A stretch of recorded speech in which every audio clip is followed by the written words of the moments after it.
तेज, Nayan, welcome. Good evening Nayan ji. Sachi, Jyoti, Uday, Sandeep, Vineet, welcome. नमस्ते। नमस्ते Sandeep ji. Good evening Vineet. Ankita, Simran, Brajesh, welcome. Radhe Radhe Simran ji. नमस्ते उदय। नमस्ते अर्पिता जी। महिमा, पूजा, योगेश, गौरव, पूजा, मीनाक्षी, रियांसी, वेलकम। नमस्ते। गुड इवनिंग महिमा, स्वागत है। Good evening Meenakshi ji. नमस्ते रामायण, खुश रहो भैया। नमस्ते उदय जी। खुश रहो गौरव, प्रणाम। Hanuman, Saroj, Rahul, welcome. Good evening साची जी।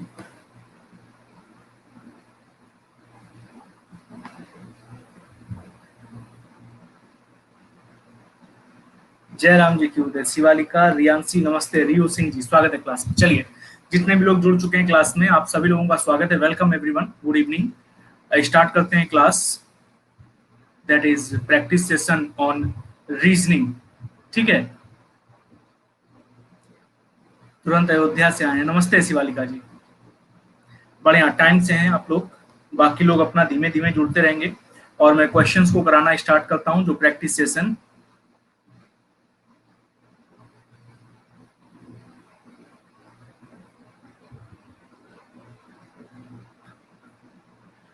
चाय पी करके, चाय के साथ कुछ खा करके आ रहे होते हैं साची जी। नमस्ते पूजा जी, नमस्ते। चलो शुरू करते हैं। अच्छा क्लास, सुबह हम लोगों ने पढ़ा था प्लस वाली क्लास में कंप्यूटर, मजेदार तरीके से, और काफी सारी चीजें मैंने आज आप लोगों को सिखाई थी कंप्यूटर पे। नमस्ते अजय जी।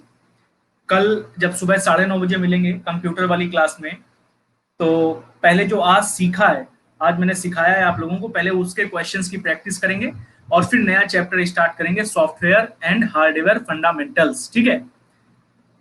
हाँ, आप लोगों के रिस्पॉन्स से तो ऐसे ही लगा। चलिए शुरू करते हैं। पहला क्वेश्चन अब मैं स्क्रीन पर देने जा रहा हूं आप लोगों का। रीजनिंग का प्रैक्टिस सेशन रोज शाम को एज इट इज चलता रहेगा। और पहला क्वेश्चन मैं दे रहा हूं, 40 सेकंड का समय होगा आपके पास। 40 सेकंड के बाद पोल पर आंसर करना। पहला प्रश्न ये रहा आपकी स्क्रीन पर, नॉन वर्बल रीजनिंग का प्रश्न है। जरा देखिए और बताइए क्या उत्तर आएगा। गुड इवनिंग निमित जी, वेलकम।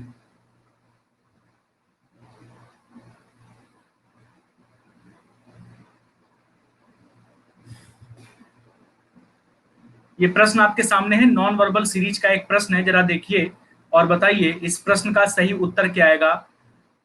उत्तर आकृतियों में से दी गई किस आकृति का चयन करने पर प्रॉब्लम फिगर्स में दी गई आकृतियों का श्रृंखला यानी सीरीज एज इट इज जारी रहेगी, ये आपको बताना है। 40 सेकंड का समय आपके पास है और फिर मैं देता हूं पोल।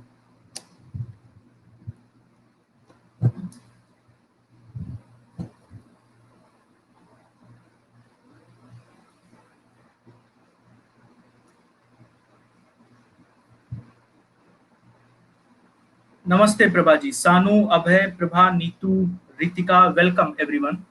स्वागत है आप लोगों का क्लास में। चलिए, इसके 40 सेकंड पूरे होने वाले हैं। मैं 10 सेकंड के अंदर आपको देता हूं इसका पोल।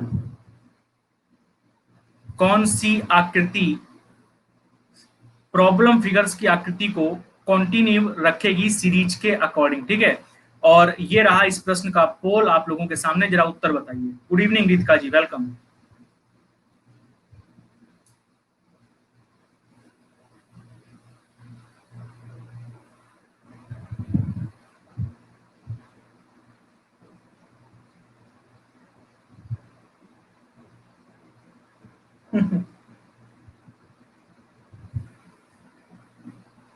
काफी सारे लोग सही कर रहे हैं इसको। लगभग हर दूसरी या तीसरी क्लास में मैं आप लोगों को नॉन वर्बल सीरीज का एक क्वेश्चन कराता हूं, तो करते करते अब आइडिया हो गया होगा आप लोगों को कि नॉन वर्बल सीरीज के क्वेश्चंस जो हैं वो कैसे होते हैं और कैसे उनको सॉल्व करना होता है। जरा जैसे ये प्रश्न हमारे सामने है बच्चा, जरा इस प्रश्न को ध्यान से देखिए। ये प्रॉब्लम फिगर्स हमको दी गई है, क्या कह रहा है क्वेश्चन में हमसे वो। ठीक है, बिल्कुल बिल्कुल। घर में ऐसे ही मत टहलो, बाहर से आयो पहले नहा धो लो। ठीक है, प्रश्न में क्या बोला उसने बच्चा हमसे, कह रहा उत्तर आकृति के बीच में से एक आकृति का चयन करें जो कि 5 समस्या आकृति। ये बच्चा प्रॉब्लम फिगर्स है हमारे सामने, जो 5 प्रॉब्लम फिगर्स हैं उनके द्वारा स्थापित श्रृंखला को जारी रखेगा। यानी इस आकृतियां ये जो दी गई हैं प्रॉब्लम फिगर्स में, हमको इन आकृतियों में कोई ना कोई लॉजिक लग रहा होगा, कोई ना कोई रूल लग रहा होगा। ठीक है, ये रूल क्या है, उस रूल के अकॉर्डिंग ई के बाद अगली आकृति जो एफ वाली होनी चाहिए वो कौन सी होनी चाहिए, ये आपको बताना है। जरा बच्चा रूल देखते हैं। अब आप ए से बी की ओर चलें, एक एक स्टेप जब आप आगे बढ़ेंगे तब आपको रूल पता लगेगा। जब आप ए से बी की ओर जाते हैं तो आपको दोनों में फर्क क्या नजर आता है, जरा ध्यान से देखेंगे। ये क्रॉस पोजीशन चेंज करके बच्चा यहां पर आ गया है, ये ट्रायंगल उठ करके कहां पर आ गया है, नीचे। और इधर ये जो हमारे सामने फिगर बना था, जरा इस फिगर को देखोगे आप तो ये फिगर इस तरह से डायगनली ऊपर की ओर शिफ्ट होता गया है। यानी ये जो हमारे पास स्क्वायर है ये शिफ्ट होकर के इधर आ गया है। ठीक है, क्वेश्चन मार्क शिफ्ट होकर के स्क्वायर की जगह और इक्वल शिफ्ट होकर के क्वेश्चन मार्क की जगह। ठीक है, और यहां पर जो खाली जगह बची, यहां पर इस आकृति को इधर अरेंज कर दिया और यहां पर जो आकृति थी उसको डायगनली नीचे ले आए। यही काम किया गया ना? क्या सी वाली आकृति में भी यही काम चल रहा है क्या? जरा एक बार चेक कर लो। अब सी वाली आकृति में जो लॉजिक अभी पता चला है उसके अकॉर्डिंग बच्चा ये क्रॉस का साइन बीच में आ जाना चाहिए, तो देखो बीच में आ रहा है। इक्वल यहां से उठ करके क्वेश्चन मार्क की जगह पर जाना चाहिए, तो देखो वो भी चला गया। और क्वेश्चन मार्क कहां जाना चाहिए, स्क्वायर की जगह पर, वो भी आ गया। ठीक, ट्रायंगल यहां पर और ये स्क्वायर यहां पर, एकदम सेम लॉजिक लगा कि नहीं लगा बच्चा? यही लॉजिक हमको हर जगह पर अप्लाई करना है। और उस लॉजिक के आधार पर बच्चा ये ई के बाद एफ वाली आकृति कौन सी आएगी, क्वेश्चन मार्क कहां चला जाएगा, बीच में। ये स्क्वायर कहां चला जाएगा, ट्रायंगल की जगह पर। और ट्रायंगल कहां आ जाएगा, इस एक्स की जगह पे। एक्स कहां आ जाएगा, नीचे। और ये इक्वल कहां आ जाएगा, बगल में। बच्चा नीचे एक्स और एक तरफ बगल में इक्वल, ये कहां पर आकृति मिल रही है, ये आपको आकृति यहां पर भी मिल रही, यहां पर भी और यहां पर भी, इतनी जगह पर मिल रही। लेकिन पांचवी वाली में तो यहाँ क्वेश्चन मार्क लगा हुआ है ना, तो ये तो नहीं हो सकता बच्चा। इक्वल और क्वेश्चन मार्क, ये इक्वल और क्रॉस आपको ए पर मिल रहे हैं और उसके साथ साथ क्वेश्चन मार्क बीच में होना चाहिए बच्चा, देखो बीच में आ रहा है। फिर ट्रायंगल और हमारे सामने क्या होना चाहिए, ये स्क्वायर होना चाहिए। सारी आकृतियां हमको कहां पर मिल रही है, फिगर नंबर ए में। तो यही क्या हो जाएगा, हमारे प्रश्न का सही उत्तर हो जाएगा। आ गया सबको समझ में कि नहीं आ गया? नमस्ते प्रांजलि जी, वेलकम। पूजा, कुसुम, आप सभी का स्वागत है, वेलकम एवरीवन। तो जितने लोगों ने, अच्छा हाँ बी वाला, ठीक ठीक ठीक ठीक, बी वाला, बिल्कुल ठीक है, बिल्कुल ठीक है। ये चेंज हो जाएगा। ठीक है, ये दोनों आपस में चेंज होंगे, यानी ट्रायंगल इधर साइड और ये जो हमारे सामने स्क्वायर दिया गया, ये स्क्वायर कहां पर आ जाएगा, स्क्वायर ट्रायंगल की जगह पर आ जाएगा। ठीक है, यानी बी वाला क्या हो जाएगा, इस प्रश्न का सही उत्तर हो जाएगा। नहीं, पहले से जब दूसरे पे जाएंगे नयन, तो हमको दोनों साइंस, यानी जितने भी साइंस दिए गए हैं उन साइंस में मूवमेंट क्या हुआ है, कहां कहां पर मूवमेंट हुआ है, वो सारे मूवमेंट हमको चेक करने पड़ेंगे। ठीक है, और एक बार जब सारे मूवमेंट चेक कर लिए तो बी से सी में जाकर के कंफर्म कर लिया कि यही मूवमेंट चल रहे हैं कि नहीं। जब सी से हमको कंफर्म हो गया तो डी, और सी से डी और डी से ई कैसे हुआ ये नहीं चेक करेंगे, फिर डायरेक्टली ई से कहां पर चले जाएंगे, एफ पर चले जाएंगे। तो उसके आधार पर उत्तर क्या निकाला हम लोगों ने, बी वाला निकाल लिया। ठीक, अगले प्रश्न पर चलते हैं बच्चा। ये रहा आपके सामने अगला प्रश्न, जरा देखिए और बताइए क्या उत्तर आएगा। बताइए जल्दी से। अच्छा, बताइए इसका उत्तर जल्दी। आपके सामने एक मिसलेनियस या एलिमेंटल सीरीज का क्वेश्चन है और पूछ रहा है दाएं से 18वें तत्व के दाएं छोर पर कौन सा तत्व छठा है।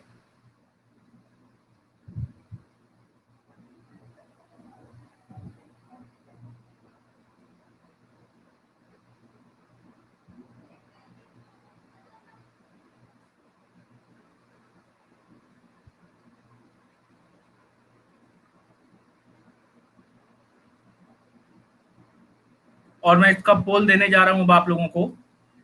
कुछ नहीं करना था, केवल सीरीज को देखना था और सीरीज को देख करके सही उत्तर बताना था आप लोगों को। ठीक है, 5 ऑप्शंस दिए गए हैं, सही उत्तर क्या आएगा बताइए। और ये रहा आपके सामने पोल, बताइए जरा उत्तर।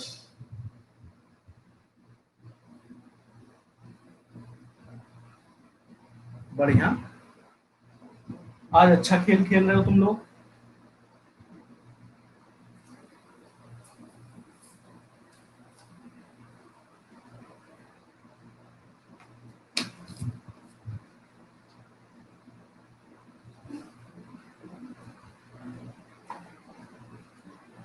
नमस्ते अनिल जी और आकाश जी। 7 होगा, चेक कर लेते हैं भैया।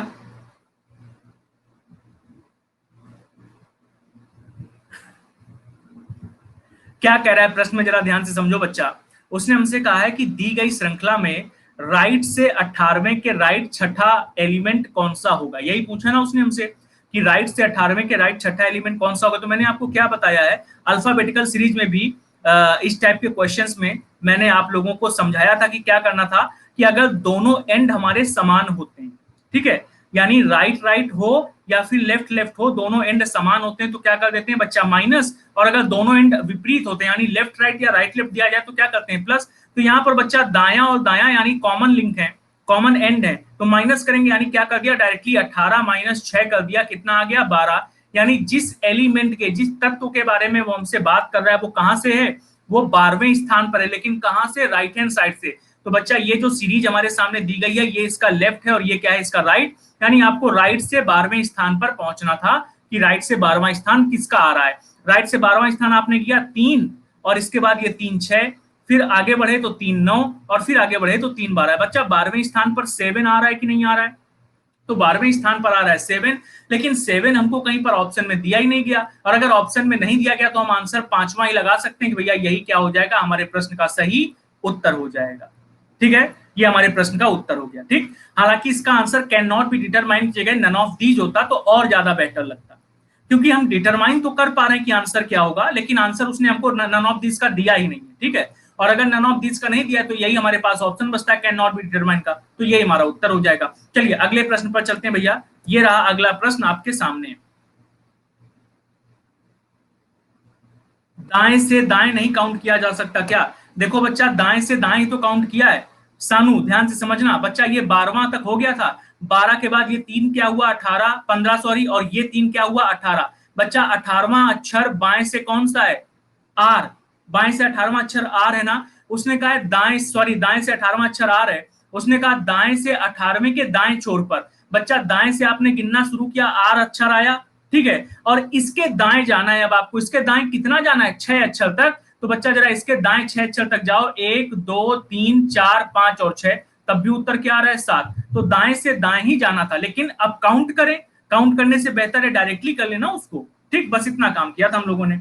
अगला प्रश्न ये रहा आप लोगों के सामने। ऐसे नहीं करना है, डायरेक्टली करना है उसको। जरा देखो, बहुत ही सिंपल प्रश्न है ये हम लोगों के सामने, डिस्टेंस और डायरेक्शन का। बड़ा सिंपल सा प्रश्न है, जरा देखिए उसको और बताइए क्या उत्तर आएगा। और जितने भी लोग जुड़ते जा रहे हैं क्लास में, आप सभी का स्वागत है। श्रद्धा, माया सैनी जी, रोमी, वेलकम एवरीवन। बताइए जरा इसका उत्तर क्या आएगा। एस के संबंध में आर किस दिशा में खड़ा है? 5 ऑप्शंस हैं।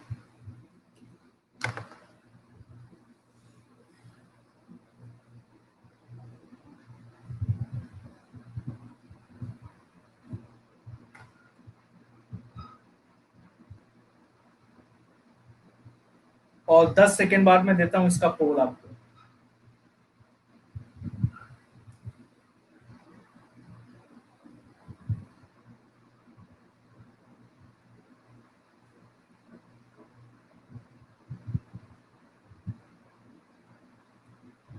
और ये रहा आपके सामने इस प्रश्न का पोल, उत्तर बताइए।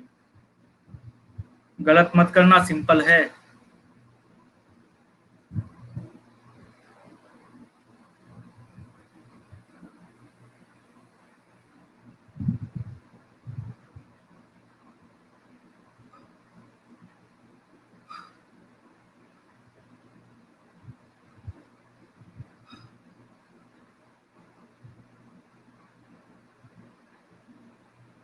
बहुत बढ़िया, कोई बात नहीं विनीत, पेन पेपर नहीं है तो आप केवल देख लो, समझ लो। ठीक है, रॉन्ग टच हो गया आपका। अच्छा चलो देखो क्या उत्तर आएगा इसका। अभी तक आज हम लोगों ने 3 क्वेश्चन किए और तीनों क्वेश्चन में प्रश्न का जो आंसर आप लोगों ने दिया है वो मोर देन 60% गया है, 65 66 62%। ठीक है, तो पिछले दिनों के मुकाबले आज कुछ बेहतर कर रहे हैं आप लोग। अब प्रश्न का सही उत्तर क्या है जरा पहचानते हैं। जिन 40% लोगों का गलत हो गया जरा उनको भी समझा लें। क्या कह रहा है बच्चा, एक व्यक्ति P एक बिंदु पर खड़ा हुआ है, ठीक है। ये हमारे सामने बच्चा एक पॉइंट है, ठीक है, और इस पॉइंट पर एक व्यक्ति खड़ा हुआ है। कौन? व्यक्ति P खड़ा हुआ है, ठीक है। और व्यक्ति P जो खड़ा हुआ है उसके लिए बच्चा उसने हमसे क्या बोला, कह रहा है कि एक अन्य व्यक्ति Q P के उत्तर में खड़ा हुआ है। एक और व्यक्ति है, कौन सा? एक और व्यक्ति है Q जो कहां खड़ा हुआ है? P के उत्तर में खड़ा हुआ है, ठीक। तो बच्चा यहां पर P के उत्तर पे एक व्यक्ति को और खड़ा कर दिया हम लोगों ने, ठीक है। P के उत्तर पे एक व्यक्ति को खड़ा कर देते हैं और इसके बाद उसने हमसे क्या बोला है बच्चा, यहां पर एक व्यक्ति Q को खड़ा करने के बाद कह रहा है Q का मित्र R Q के दाईं ओर है। Q का एक मित्र है R जो कहां पर है? Q के दाईं ओर है। ये R हो गया, Q का दायां इधर ही पड़ेगा। कह रहा P का मित्र S P के बाएं खड़ा है, तो P यहां पर है तो उसका एक मित्र S उसके कहां पर हो गया? बाएं हो गया, ठीक। इसके आधार पर उसने हमसे क्वेश्चन क्या पूछा है बच्चा, कह रहा S के संबंध में R किस दिशा में खड़ा है, यानी ये S खड़ा हुआ है और ये कौन खड़ा हुआ है? R खड़ा हुआ है। उसने हमसे केवल और केवल इतना पूछा है कि अगर हम S के संबंध में देखें तो R किस दिशा में नजर आएगा। बच्चा S पर खड़े होकर के अगर हम R की ओर देखते हैं तो ये कौन सी दिशा नजर आ रही है हमको? नॉर्थ ईस्ट, यानी कि उत्तर पूर्व दिशा। और यही क्या हो जाएगा? हमारे प्रश्न का सही उत्तर हो जाएगा, उत्तर पूर्व दिशा, ठीक है। अगले प्रश्न पर चलते हैं बच्चा। ये रहा अगला प्रश्न आप लोगों के सामने, जरा देखिए और उत्तर बताइए।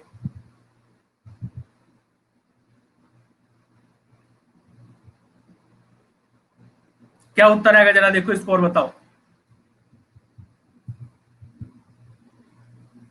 एक सिंपल साधारण सा कोडिंग डिकोडिंग का प्रश्न।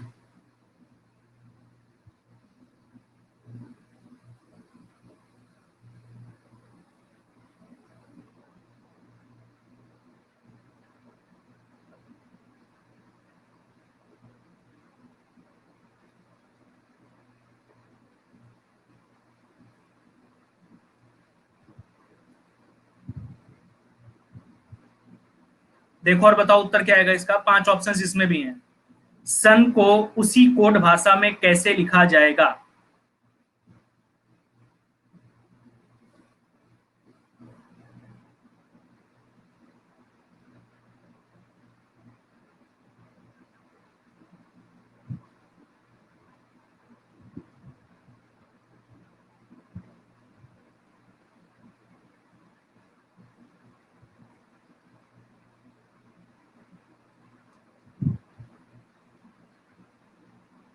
हो गया हनुमान का। चलो, और ये रहा आपके सामने पोल, जरा बताओ उत्तर क्या आएगा।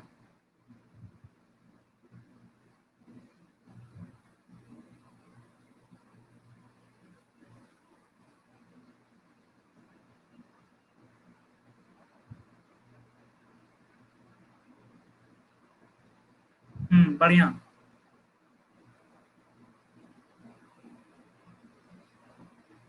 समझाते हैं बेनिमी।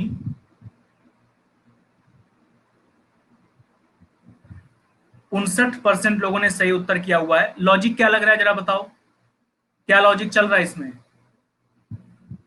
जितने लोगों ने सही किया हुआ है क्या लॉजिक लग रहा है? एक का गैप है, यानी टॉप जो हमारे सामने लिखा हुआ है +(-1+1). अच्छा, जो बच्चा टॉप लिखा हुआ है हमारे सामने उसका कोड उसने क्या दिया हुआ है? उसका कोड उसने हमको दिया हुआ है क्या? OQNPSU। यही कोड दिया गया है बच्चा कि नहीं दिया गया? ठीक है। अच्छा, इस कोड के आधार पर अब हम ऊपर देख रहे हैं कि बच्चा ऊपर हमारे सामने शब्द में केवल 3 अक्षर लिखे हुए थे, जबकि कोड में कितने अक्षर लिखे हुए? 6 अक्षर लिखे हुए हैं। यानी एक अक्षर के लिए 2 अक्षरों का मेल चल रहा है, ठीक है। शब्द में केवल 3 अक्षर और यहां पर कितने? 6 अक्षर कोड में, यानी एक अक्षर के लिए 2 अक्षरों का मेल चल रहा है। तो टी से ओ और क्यू क्या हो सकता है क्या? इनको अगर दो दो के सेट में कन्वर्ट करें तो टी से ओ और क्यू हो सकता है क्या? पी से ओ और क्यू हो सकता है। समझ आ रहा है ना? पी का प्लेस वैल्यू बच्चा 16, जबकि ओ का 15 और क्यू का कितना होता है? 17। यानी पी से ओ पर और पी से क्यू पर, दैट इज 16-1+1।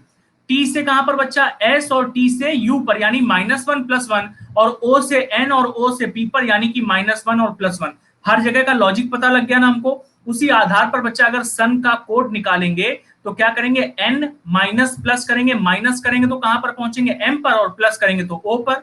फिर u -1 + 1 करेंगे, u माइनस करेंगे बच्चा, u कितना होता है 21, माइनस करने पर 20 यानी कि t हो जाएगा।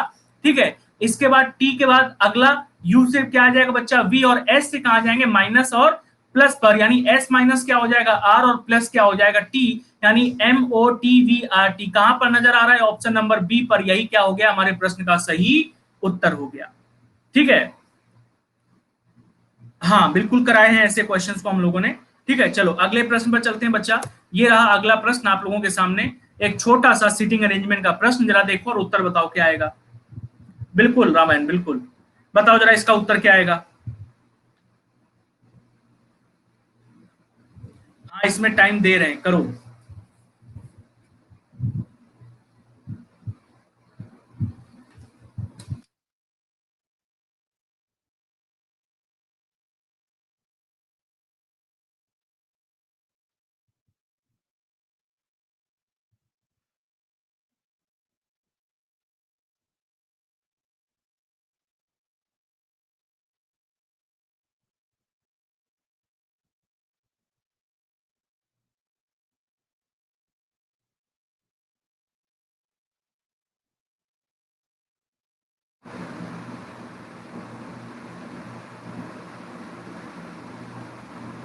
बन गया, बहुत बढ़िया। बस 10 से 15 सेकंड में पोल देते हैं। सरोज का भी बन गया है। संदीप वर्मा जी स्वागत है क्लास में आपका। और अब इस प्रश्न का पोल देने में जा रहा हूं आप लोगों को। उसने आपसे पूछा है ए किस स्थिति में बैठा हुआ है, और ये रहा आपके सामने पोल, जरा उत्तर बताइए ए किस स्थिति में बैठा हुआ है।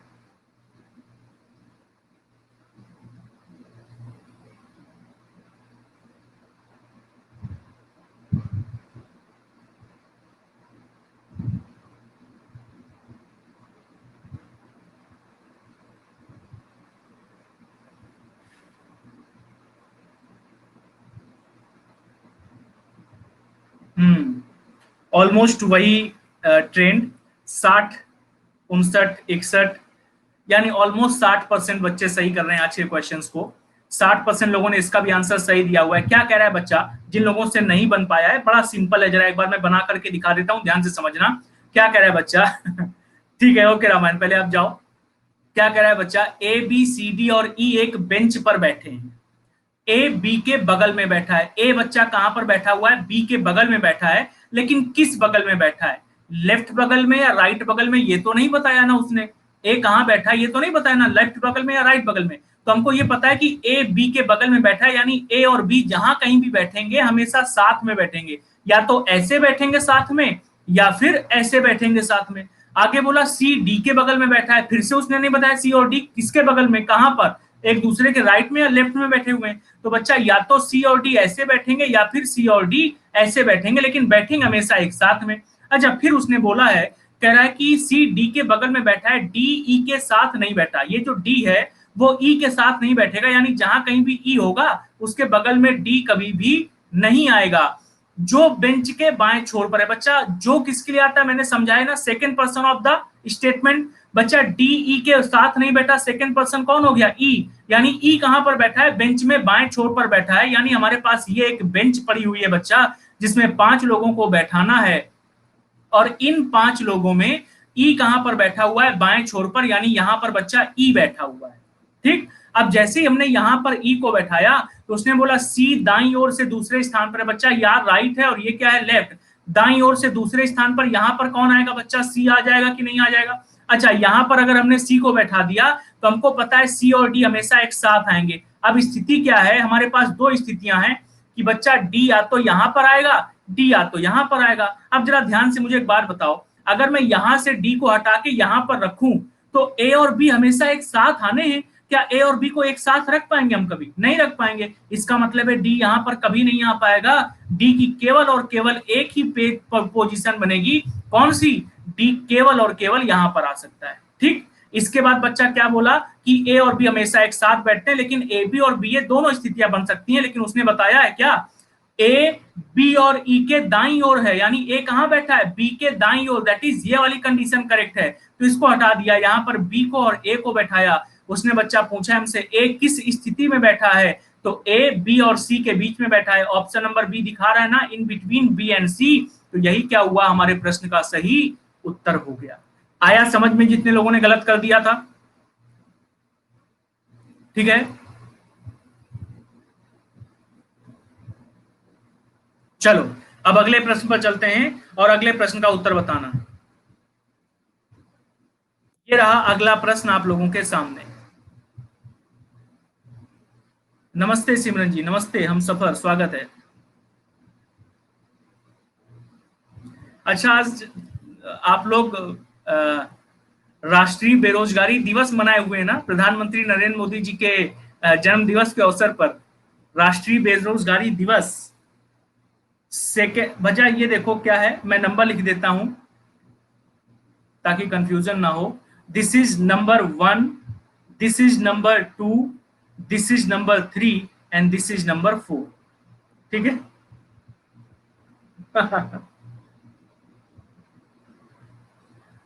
भैया ये घोड़ा गाड़ी है, आगे घोड़ा लगा हुआ है, पीछे गाड़ी बंधी हुई है, घोड़ा गाड़ी है ये।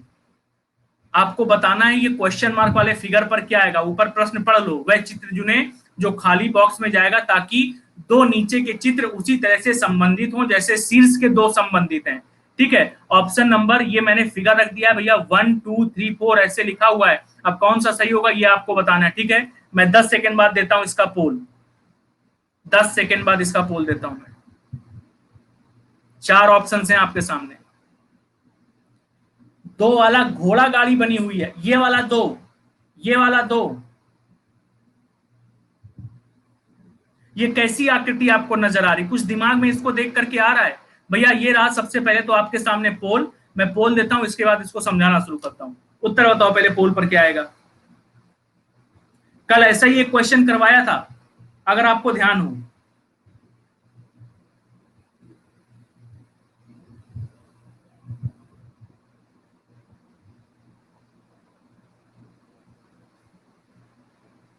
पोल गलत है।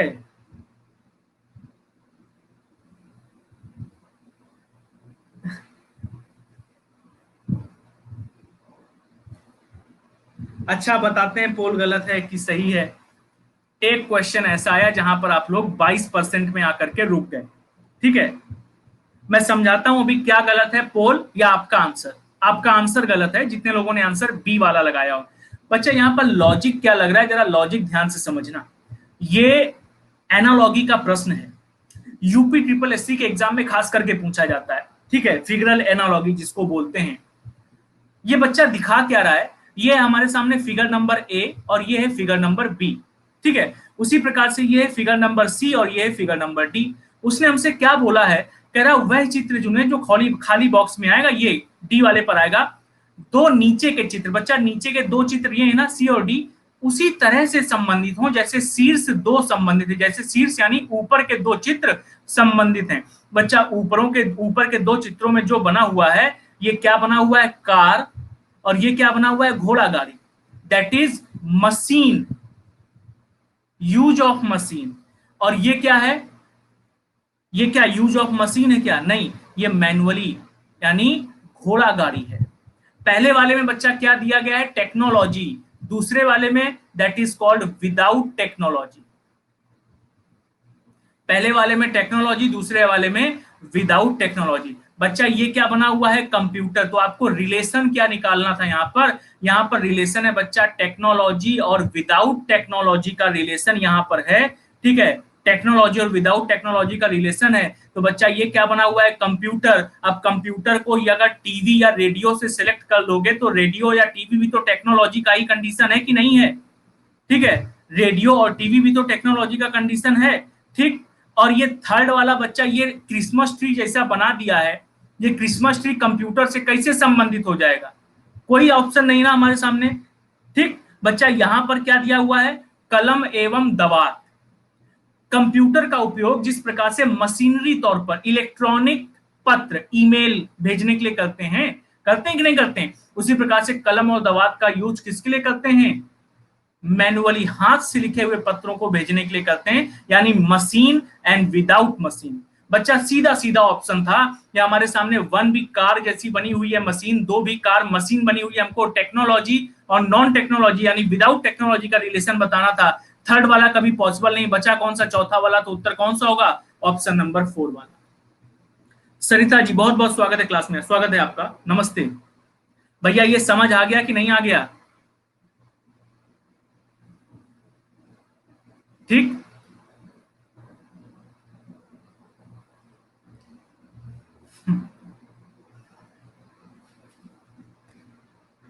ये हमारे लिए है लेकिन वर्चुअली है सरिता जी, ठीक है।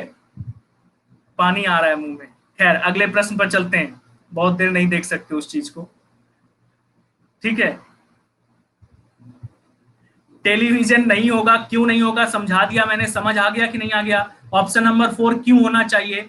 खेल बच्चा केवल टेक्नोलॉजी और नॉन टेक्नोलॉजी या विदाउट टेक्नोलॉजी का है, ठीक है। और सरिता जी ने ये भेजा है, लो देख लो भाई, ये गर्मा गर्म खस्ते हैं। अब इसको देख करके मुंह में पानी आएगा, इसलिए ज्यादा देर देखेंगे नहीं, क्वेश्चन पर चलते हैं हम लोग, ठीक। ये रहा अगला क्वेश्चन आप लोगों के सामने, जरा देखो और उत्तर बताओ क्या उत्तर आएगा। तो हम बताते ही क्यों कंप्यूटर? हमें गलत करवाना था ना क्वेश्चन, इसलिए हमने कंप्यूटर बताया नहीं कि वो कंप्यूटर है। इसका उत्तर बताओ जल्दी से। कॉज एंड इफेक्ट कई क्वेश्चंस करा चुके हैं आप लोगों को, बताइए जरा इसका सही उत्तर क्या आएगा।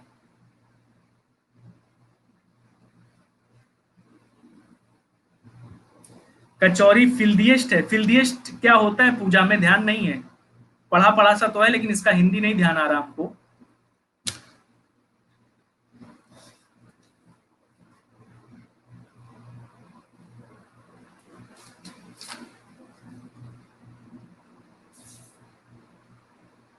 और इस क्वेश्चन को देख लिया होगा अब तक आप लोगों ने, और मैं पोल देने जा रहा हूं इस प्रश्न का आप लोगों को। ये रहा आपके सामने पोल, जरा उत्तर बताइए क्या आएगा।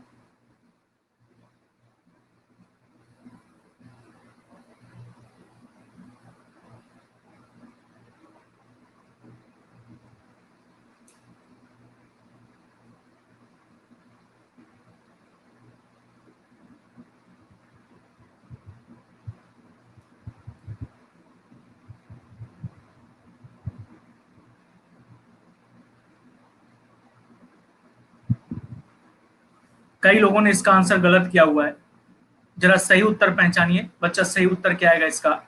कॉज एंड इफेक्ट के क्वेश्चंस में मैंने आप लोगों को समझाया है कि आपके सामने बच्चा 2 स्टेटमेंट दिए जाएंगे, ठीक है। और आपको उन दोनों स्टेटमेंट को ध्यान से पढ़ने के बाद इन गिवन ऑप्शंस में से आपको एक कंडीशन बतानी होती है कि इनमें से कोई एक कारण या परिणाम है दूसरा, ठीक है। या फिर दोनों कारण है, स्वतंत्र कारण है, या फिर दोनों परिणाम है तो स्वतंत्र के या सामान्य कारण के परिणाम है। बच्चा जरा दोनों कथनों को ध्यान से पढ़िएगा।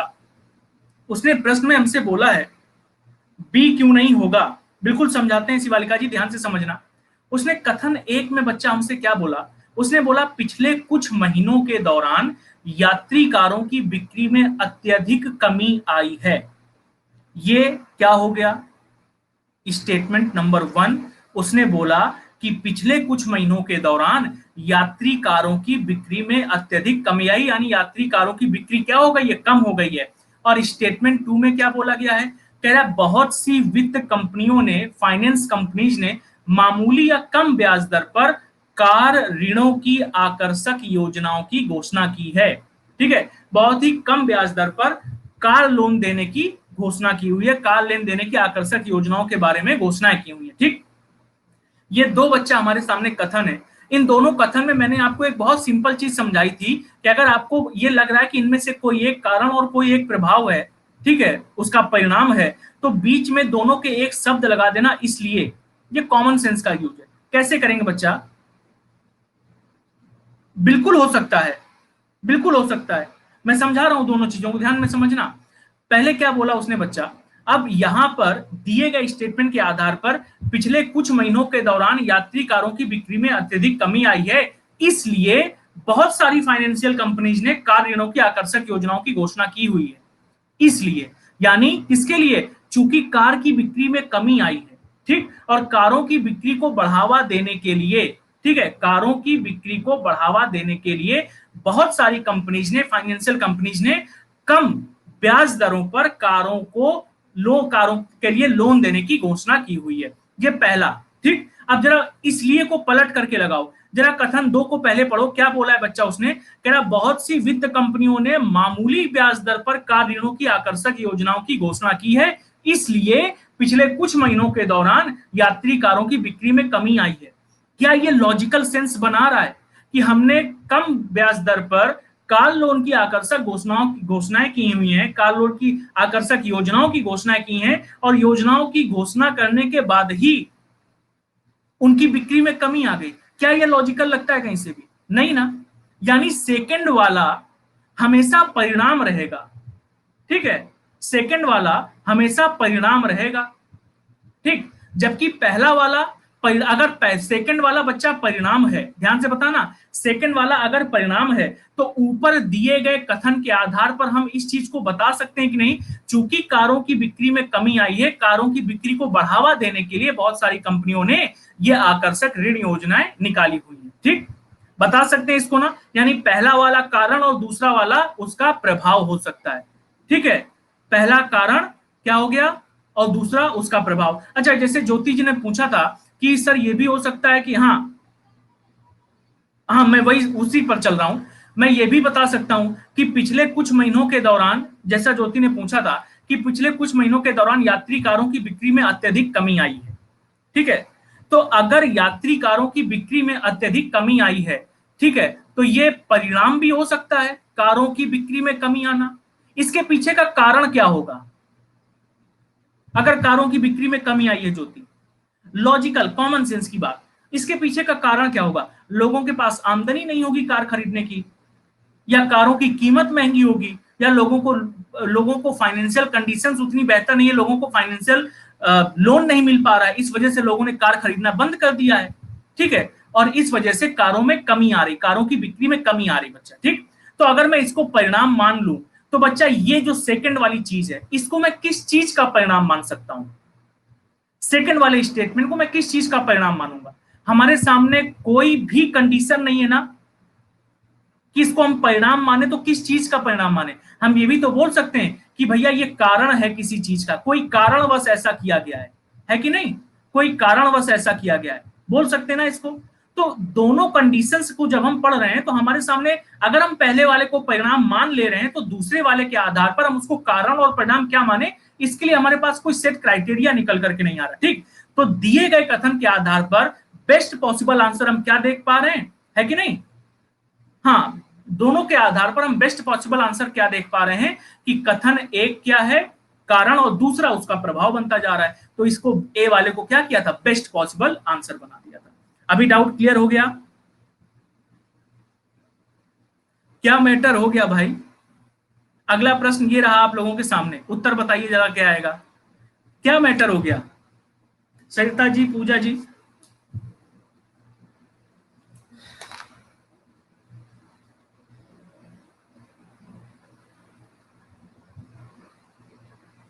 उत्तर बताइए क्या आएगा।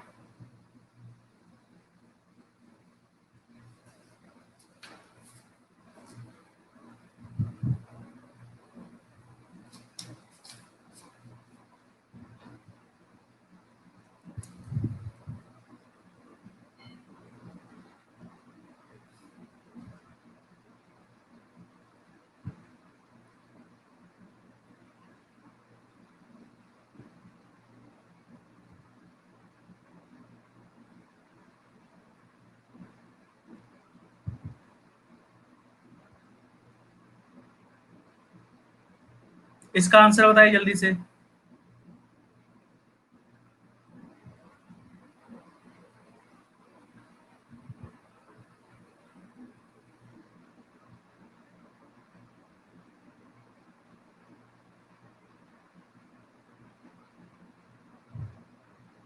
हो गया?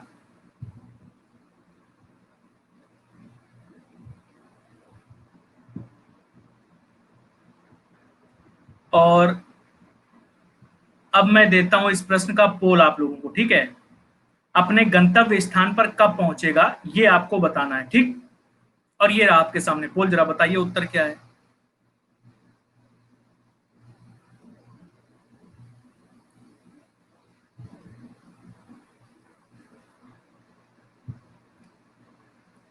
परसों भी शायद ऐसा एक क्वेश्चन कराया था मैंने।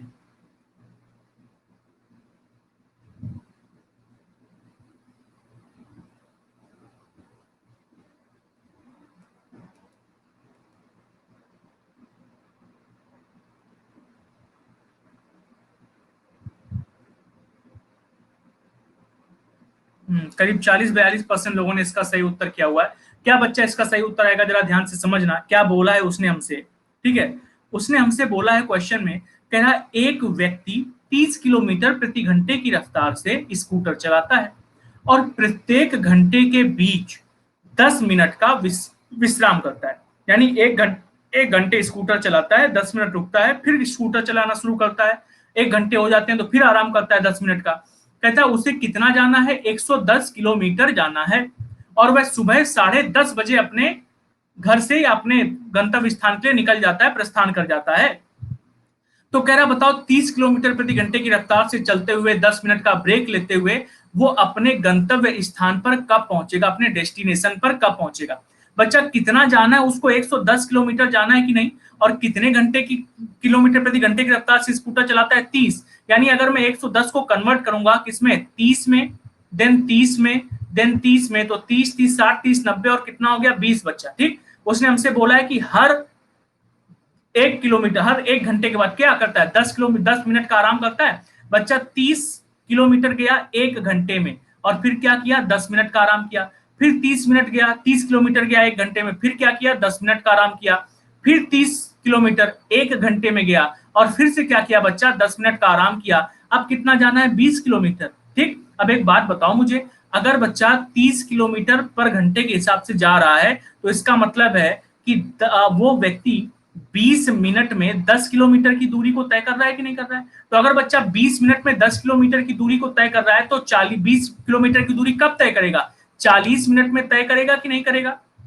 तो ये बच्चा 40 मिनट हो गया। टोटल समय कितना हो गया, बस उठा करके जोड़ देना था। 3 घंटा बच्चा ये हो गया, 40 और 30 70 मिनट, यानी 3 घंटे और 70 मिनट। इसको कैसे लिख सकते हो, इसको ऐसे भी तो लिख सकते हो कि बच्चा ये लिखा हुआ है 4 घंटे और 10 मिनट, लिख सकते हो कि नहीं लिख सकते। ठीक, इसके आधार पर बच्चा आप मुझे एक बात बताओ, 10:30 बजे से आगे कितना जाना है, 4 घंटे 10 मिनट और जाना है। तो 10:30 में 4 घंटे बच्चा और जोड़ो, कितना हो गया, ये 2:30 बज गया कि नहीं। और 2:30 बजे में बच्चा अब आपको 10 मिनट और जोड़ना, यानी 2:40 पर, कितना, 2:40 पर कहां पहुंच जाएगा, अपने गंतव्य स्थान पर पहुंच जाएगा। आ गया समझ जितने लोगों ने गलत किया था इसको।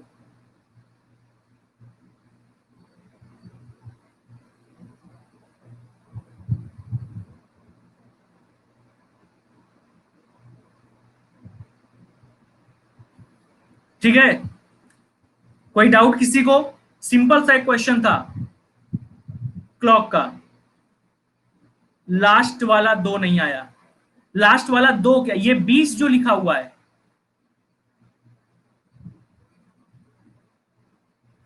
बच्चा 110 किलोमीटर जाना था हमको। ठीक है, और उसने कहा 30 किलोमीटर प्रति घंटे की रफ्तार से चलता है। तो हमने क्या किया था कि अगर 30 किलोमीटर प्रति घंटे की रफ्तार से चलता है तो हमने 110 को पार्ट्स में ब्रेक कर लिया बच्चा, कितना, 30 30 60 30 90 और 90 हो गया, तो बच्चा कितना बचा, 20 किलोमीटर और बचा। तो ये 30 30 का मतलब हो गया कि 3 घंटे डायरेक्ट मिल गए हमको, तो केवल हमने पार्ट्स में ब्रेक कर लिया था उसको बच्चा। ठीक है, क्लियर। चलो अगले प्रश्न पर चलते हैं। ये रहा अगला प्रश्न आप लोगों के सामने, जरा इसका उत्तर बताइए, इनमें से कौन अलग है, विच वन इज डिफरेंट, बताइए उत्तर।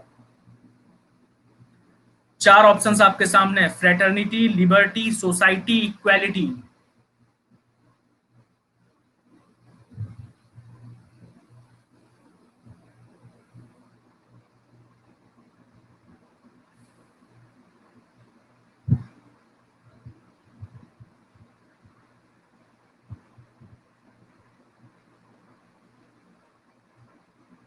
पोल दिया जाए।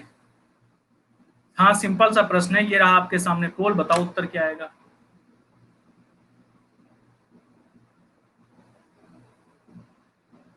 और मुझे लॉजिक जानना है इसका, क्या लॉजिक लगा करके उत्तर दे रहे हो।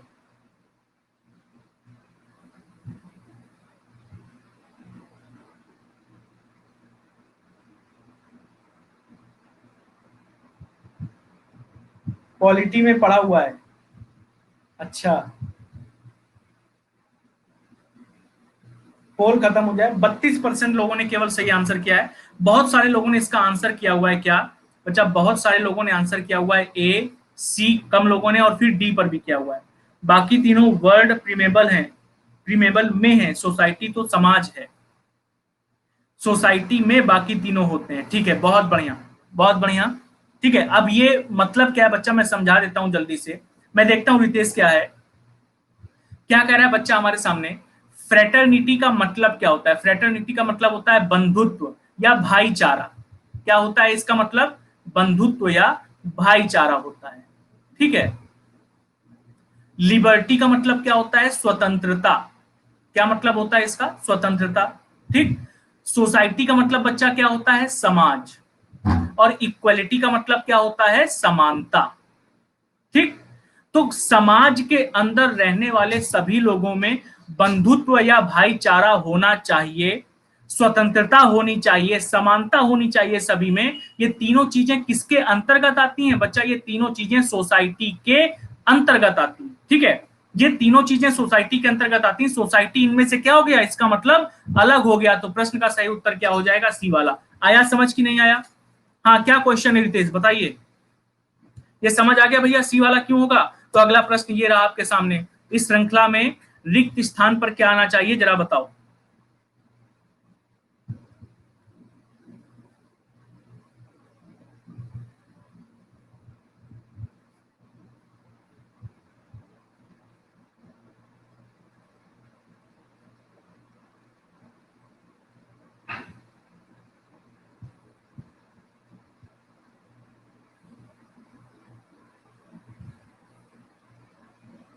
देता हूं मैं पोल अभी।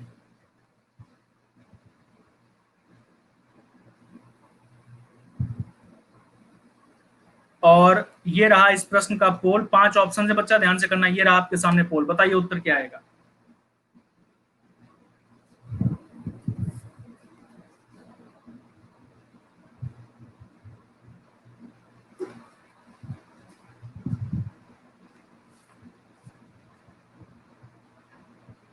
हम्म,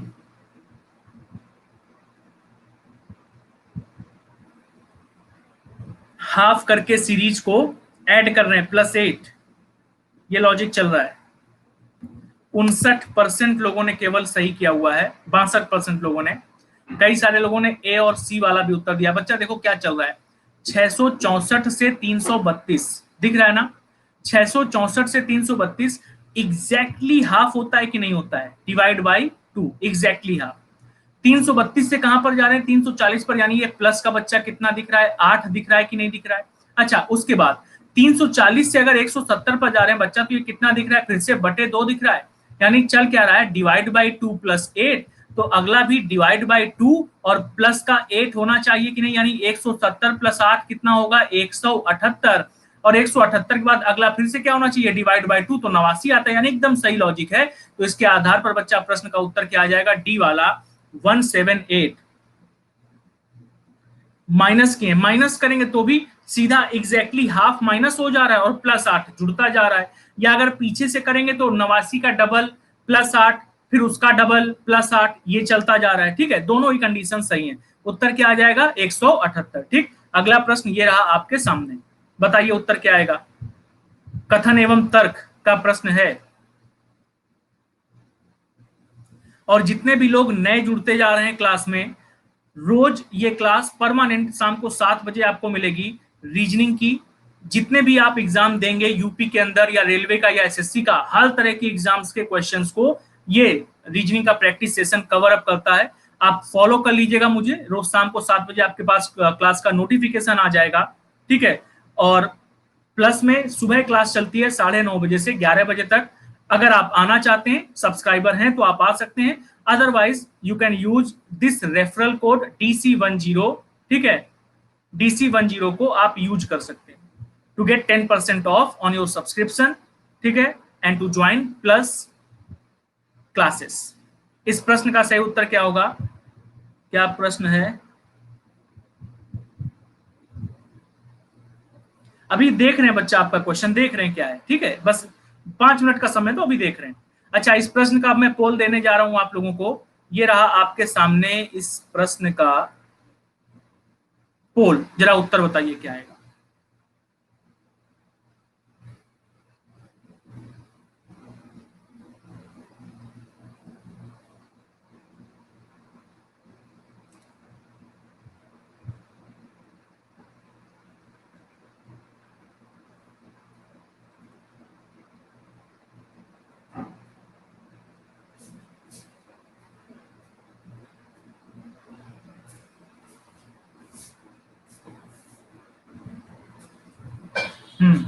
कई लोगों ने आंसर करेक्ट किया है। क्या कह रहा है बच्चा, जरा ध्यान से समझना प्रश्न को।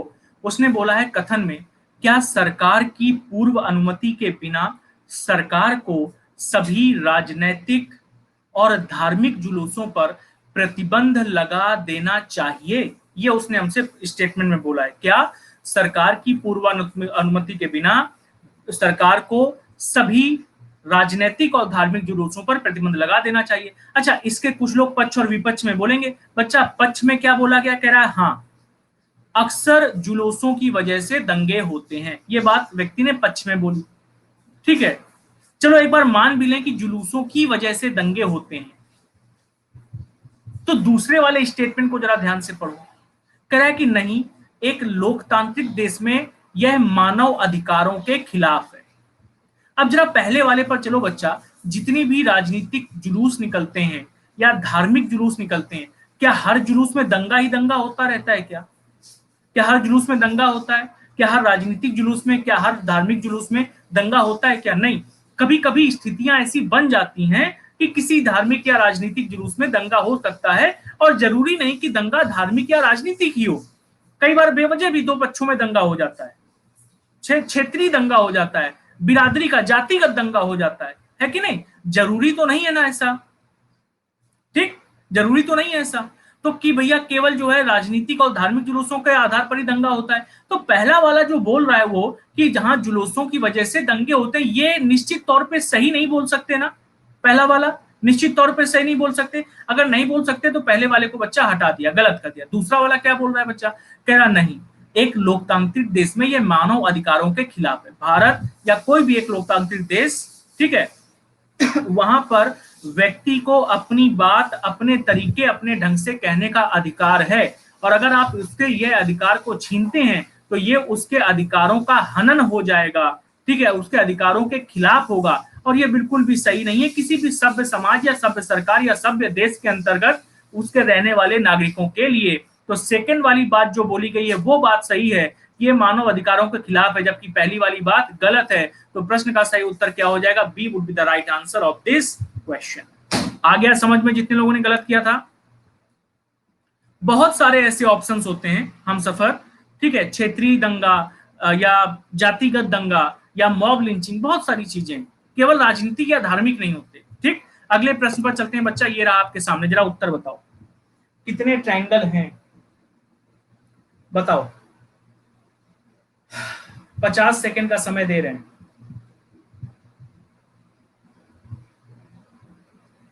कितने ट्रायंगल हैं?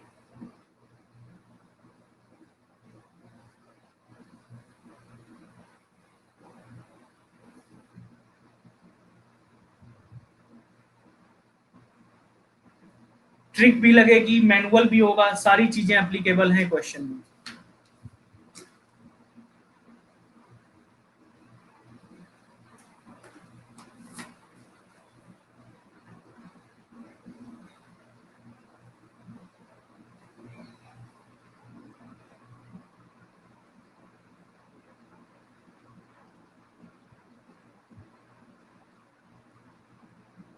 हो गया, बहुत बढ़िया। मैं देता हूं पोल 10 सेकंड के अंदर।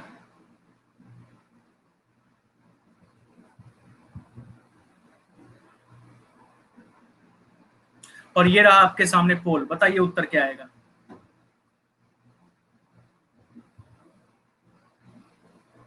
बहुत बढ़िया।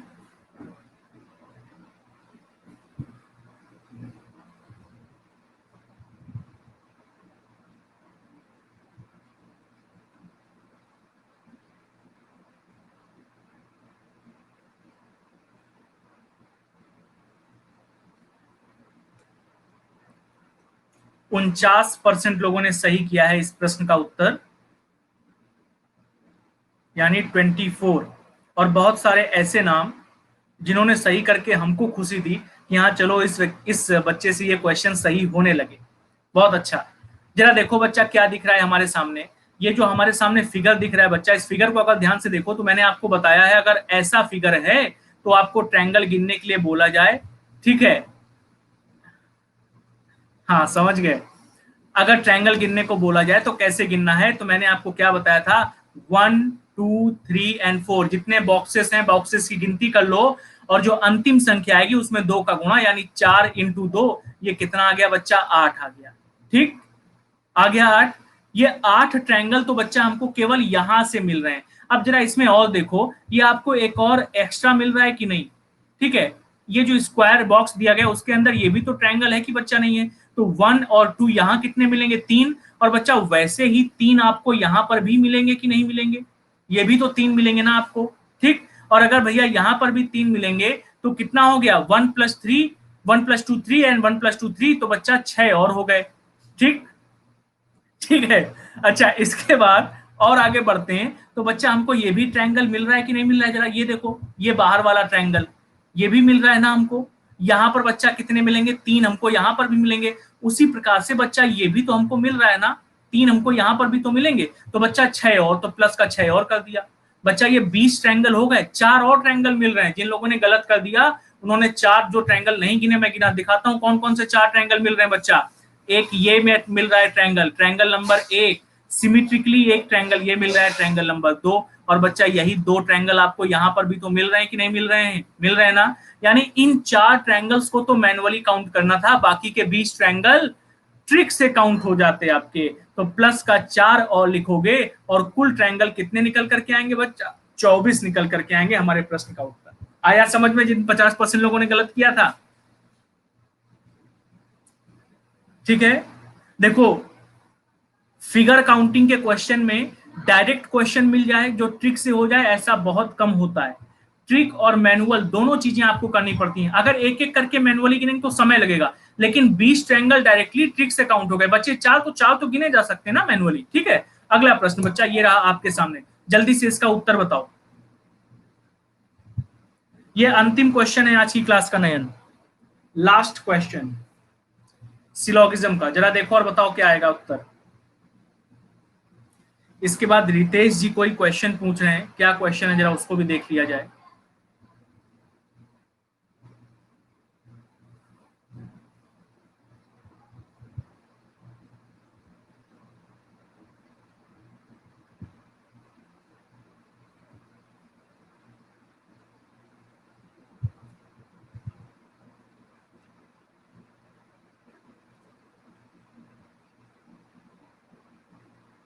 और मैं 10 सेकंड बाद इसका पोल देता हूं आपको।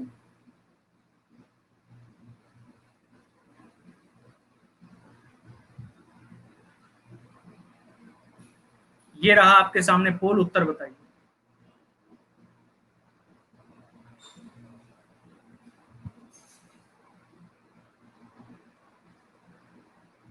बहुत बढ़िया।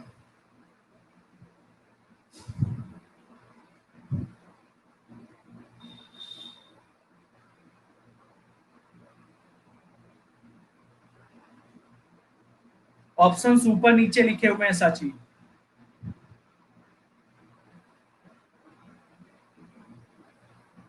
संभावना का खेल, 24% लोगों ने आंसर क्या किया हुआ है, ए वाला किया हुआ है। भैया ऑप्शन भी पढ़ना जरूरी है कि नहीं। अगर आप प्रीसेट रखोगे माइंड को कि पहला ऑप्शन यही होगा हमेशा कि केवल निष्कर्ष 1 अनुसरण करता है, लिखा हुआ है निष्कर्ष 2 अनुसरण करता है, तो गलत तो हो ही करेगा ना। ऑप्शंस भी तो देखना पड़ेगा ना कि कौन सा ऑप्शन कहां पर लिखा हुआ है आखिरकार, है कि नहीं। क्या कह रहा है क्वेश्चन में, जरा ध्यान से समझो। कह रहा है ऑल इंजीनियर्स आर विलेजर्स, जितने भी इंजीनियर हैं सारे के सारे क्या हैं, विलेजर्स हैं। ठीक, फिर क्या कह रहा है, कह रहा नो विलेजर इज नर्स, कोई भी विलेजर नर्स नहीं है। और फिर क्या बोला है, ऑल नर्स आर मैनेजर्स, जितनी भी नर्स हैं भैया वो क्या है, सारे के सारे मैनेजर। ये हमारे सामने एक फिगर बनेगा, सिंपल सा फिगर है। अब इसके आधार पर बच्चा मैंने क्या बताया कैसे सॉल्व करते हैं। कह रहा है no engineer is manager, engineer का मैनेजर से संबंध निकालो। बच्चा ये इंजीनियर का सर्कल है और ये मैनेजर का सर्कल है, क्या इनके बीच में कोई रिलेशन दिखा सकते हो? बच्चा इंजीनियर का नर्स के साथ संबंध है नो का। और मैंने आपको क्या सिखाया है, अगर अंदर वाले के साथ नो का रिलेशन है तो बाहर वाले के साथ हमेशा डाउट का रिलेशन बनता है कि नहीं बनता है? अगर किसी ऑब्जेक्ट का अंदर वाले सर्कल के साथ नो का रिलेशन है तो उसके बाहर में जितने भी सर्कल बना दूंगा सबके साथ किसका रिलेशन बनता है? डाउट का। यानी पहला ये जो रिलेशन आ रहा है बच्चा ये डाउट का रिलेशन है। फिर दूसरा क्या बोला, कह रहा है all villagers being manager is a possibility, that is all villagers are managers. जरा विलेज का मैनेजर्स से क्या रिलेशन है? बच्चा विलेज का मैनेजर्स के साथ भी जो रिलेशन है वो कोई रिलेशन शो नहीं कर रहा है ना, ना तो एक दूसरे के सर्कल के अंदर है, ना कट कर रहे हैं, ना नो का रिलेशन है। ये भी रिलेशन बच्चा कैसा होगा? डाउट। तो मैंने आपको क्या कहा था कि अगर सिलोगिज्म के अंदर निष्कर्ष आपके डाउट में आते हैं, ठीक है, अगर सिंगल डाउट है तो उसको क्या कर देते हैं? डायरेक्टली गलत। लेकिन अगर डाउट के आगे पॉसिबिलिटी लगी हुई तो क्या, और डाउट की पॉसिबिलिटी हमेशा सही होती है। तो बच्चा देखो यहां पर all villagers being manager doubt case है, आगे पॉसिबिलिटी लगी हुई है तो डाउट की पॉसिबिलिटी क्या कर दी? सही। ऊपर पॉसिबिलिटी नहीं लगी, सिंगल डाउट है तो क्या कर दिया? गलत कर दिया। तो बच्चा प्रश्न का उत्तर क्या हुआ? केवल निष्कर्ष दो सही है, यानी ए वाला क्या हो गया? सही हो गया हमारा उत्तर। आया समझ कि नहीं आया? ठीक है। और एक ये प्रश्न पूछा है रितेश जी ने, अब ये क्या प्रश्न है जरा इसको भी देख लेते हैं।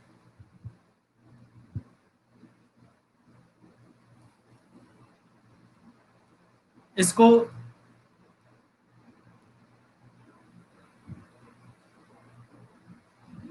इसको वापस से अपलोड करो।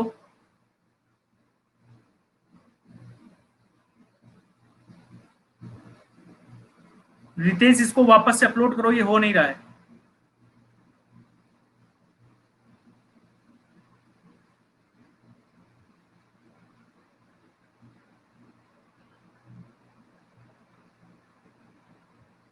अच्छा अच्छा अच्छा, बस एक मिनट।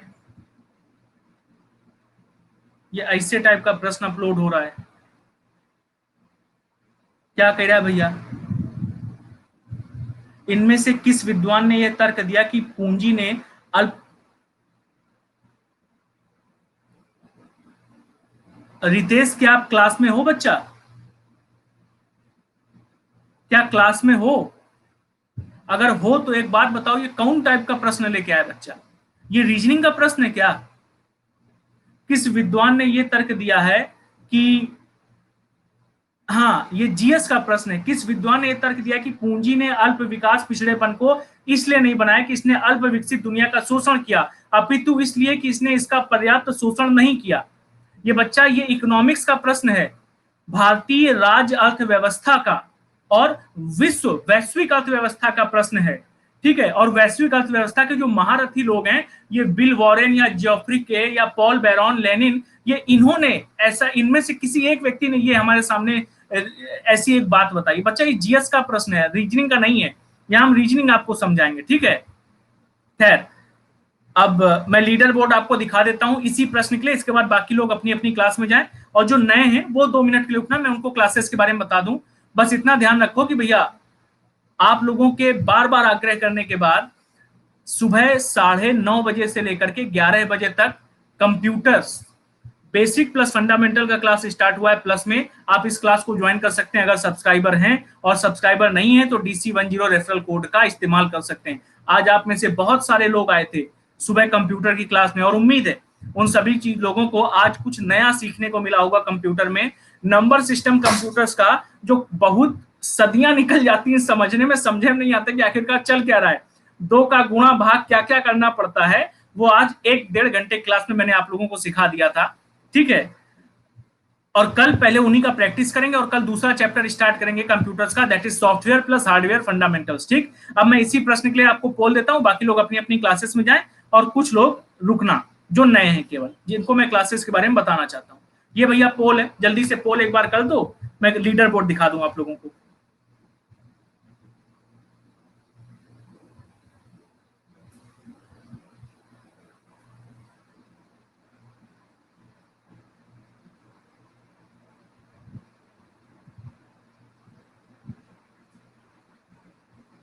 शुभ रात्रि गौरव, शुभ रात्रि।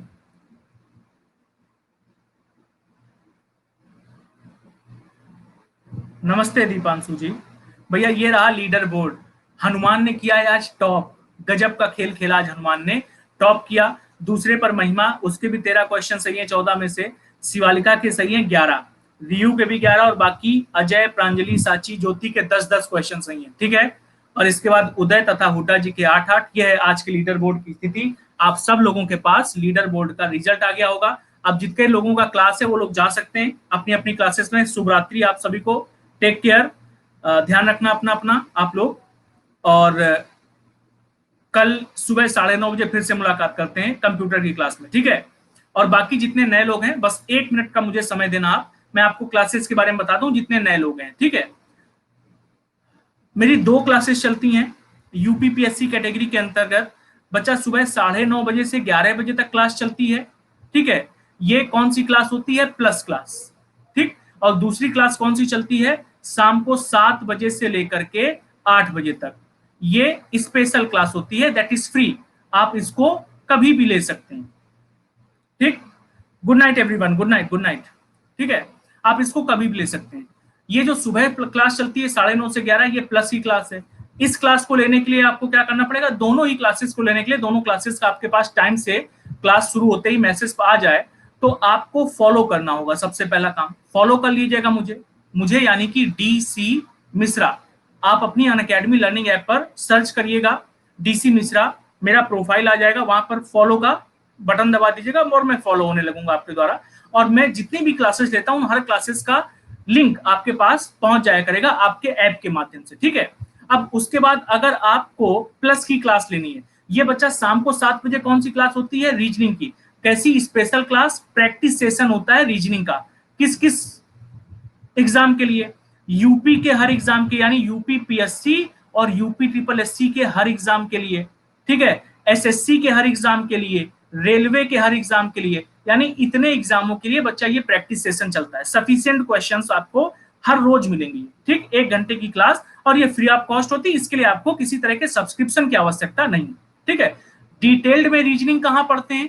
डिटेल में बच्चा रीजनिंग पढ़ते हैं सुबह 9:30 बजे से 11 बजे तक। एक एक टॉपिक में जितने भी टाइप के क्वेश्चन बनते हैं, हर एक टाइप के क्वेश्चंस की हम लोग प्रैक्टिस करते हैं और लॉजिक समझते हैं, उसका कॉन्सेप्ट समझते हैं, ठीक है बच्चा।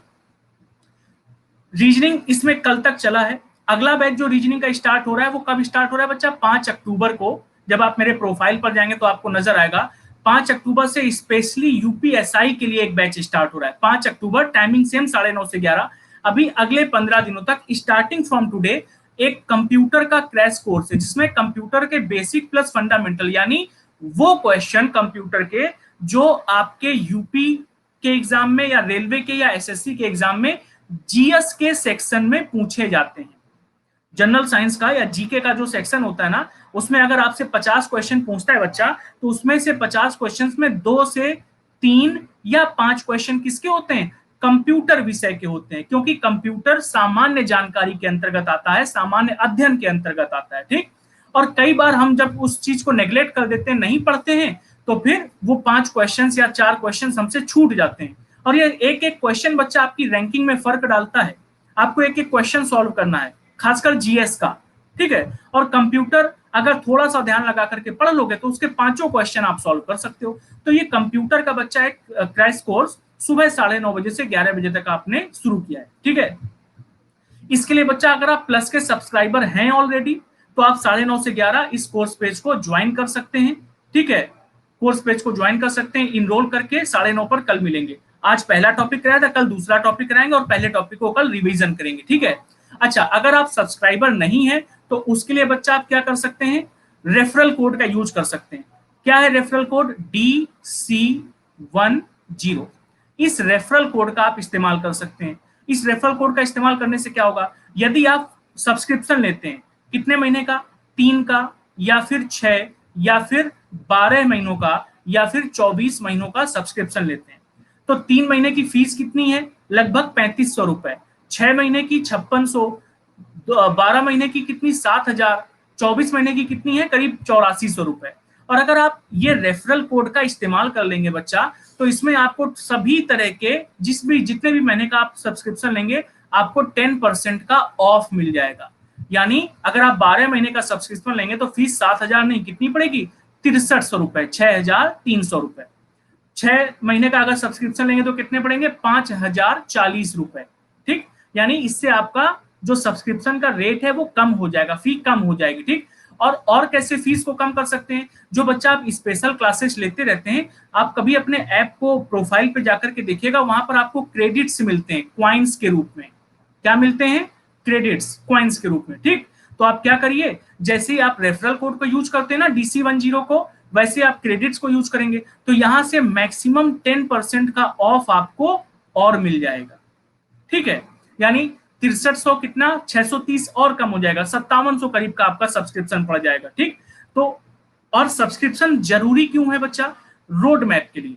जब आपके पास प्रॉपर एक रोड मैप होगा कि आपको हाँ दिन भर में ये और ये क्लास लेनी है, कॉन्सेप्ट पढ़ना और प्रैक्टिस करनी है, तो सिलेक्शन की प्रोसेसिंग जल्दी होगी। अगर अभी क्या होता है, आपने एक क्लास सुबह ले ली स्पेशल, वहां पर कोई और टॉपिक चल रहा था, फिर किसी दूसरे एजुकेटर की एक और क्लास ली, वहां पर कोई और टॉपिक चल रहा था, तो उन क्लासेस के बीच में सामंजस्य नहीं बैठ पाता। जबकि अगर आप जब रेगुलर क्लास करेंगे प्लस में, तो वहां पर एक निश्चित प्रोसेस के आधार पर स्टेप बाय स्टेप हम लोग आगे बढ़ते हैं। ठीक है, हर एक चीज को समझाते, क्लियर करते हुए, डाउट सेशंस को लेते हुए। ठीक, तो वो आपके लिए हेल्पफुल हो जाएगा। ठीक है, तो आज की क्लास को मैं अब यहीं पर खत्म करता हूं। इस रेफरल कोड का आप लोग ध्यान रखना, DC10 का। बिल्कुल कंप्यूटर की नॉलेज होनी बहुत जरूरी है साची जी, आज के समय में तो खास करके। ठीक है, तो आज की क्लास को मैं यहीं पर खत्म करता हूं। Good night everyone, take care and bye.